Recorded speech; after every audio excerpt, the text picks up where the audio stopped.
first day of Disney's D23 Expo is behind us, and just as we assumed, we got brand new Star Wars news for not only The Mandalorian, but as well Clone Wars Season 7, the Obi-Wan Kenobi show, and the Cassian Andor show. Now, The Mandalorian was featured first on stage, and it had its official release date confirmed as well, with Disney releasing the trailer for the show today. The Mandalorian series itself will release on November 12th on Disney+. New episodes of the show will then be released every week, rather than following the Netflix formula and giving fans everything all at once. The series will have a total of 8 episodes for Season 1, with Season 2 already being greenlit to happen. As for the trailer that was released today, well, there really wasn't anything that new or special to talk about, which we already didn't see in the leaked footage from Celebration. If anything, the Celebration leaked footage contained so much more content, but at least now we have something in HD. Having said that, there were a few things that did stand out for me. The first of that, of course, has to be that we see a forest planet, which does at least now give us the idea that the show will feature a number of different planets, rather than the same unknown desert planet that we've seen thus far in the previous leaked footage.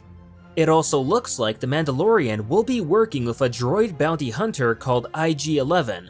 It's unsure of at this point if they're only going to be working on one mission together or if this partnership is something that's going to be lasting for the entire season. Another thing that I thought was pretty cool to see that we didn't see in the leaked footage, at least I don't think we did, was the first live-action appearance of a blurg. Clone Wars fans will definitely know what these creatures are, and it's neat to see them in a live-action setting once and for all.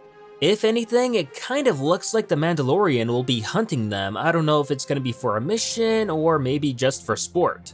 Moving on, but the director of The Mandalorian, Jon Favreau, as well said his approach to making The Mandalorian was the same as filming a movie for the big screen.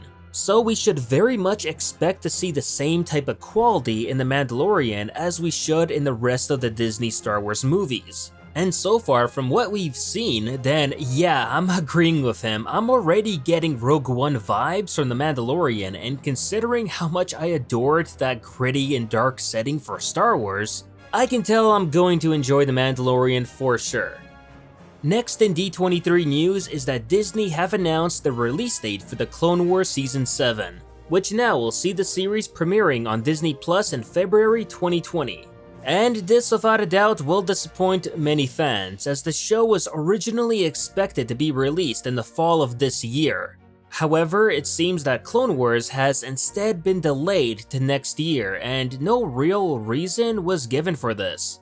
With that said, it is interesting to see Disney refer to Season 7 as simply the next season, rather than calling it the final season. So based on the wording choice in that tweet, then does this mean that a Season 8 might also be possible? Hard to say, but this does look interesting and something to definitely keep an eye out for the future. And finally, after all the rumors and the leaks that we've been hearing about in the past week, but Disney have officially confirmed that Ewan McGregor is indeed returning for the role as Obi-Wan Kenobi in an untitled series for Disney+. McGregor himself was present at D23 alongside Kathleen Kennedy to help make the announcement. And suffice to say, every single person in the audience showed their excitement and happiness with roaring applause for this official announcement. After so many years, the long-awaited Obi-Wan series is finally happening, folks. The series already has a full season of scripts ready to shoot, and will go in front of cameras next year. As of right now, there is no release date for the show, but it is expected to get around 6 to 8 episodes. As for when it will take place, then according to an official timeline chart that Disney showed off, it looks like the Obi-Wan series will take place 7 years after the Revenge of the Sith. So with that said, there's going to be plenty of time there that Disney can still play around with and tell different type of stories, especially even with Luke Skywalker, who's going to be 7 years old in the show. We should expect to hear more about the show next year when they do start filming, which should be around the same time as the Cassian Andor series. And speaking about that, but we did get some news about that show too.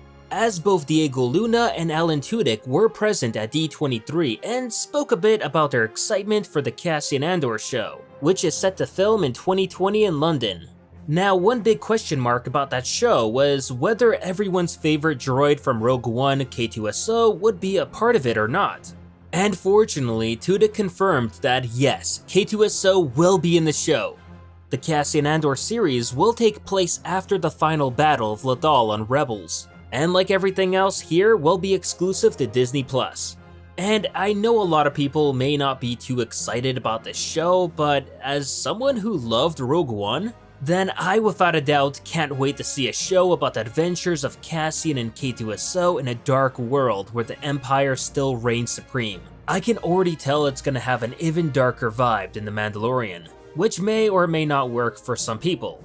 But that does it for the Star Wars news today, as tomorrow Disney will be going over new Rise of Skywalker content and hopefully we're gonna be learning a little bit more then. Of course, with that said, don't forget to let me know about your thoughts on today's news.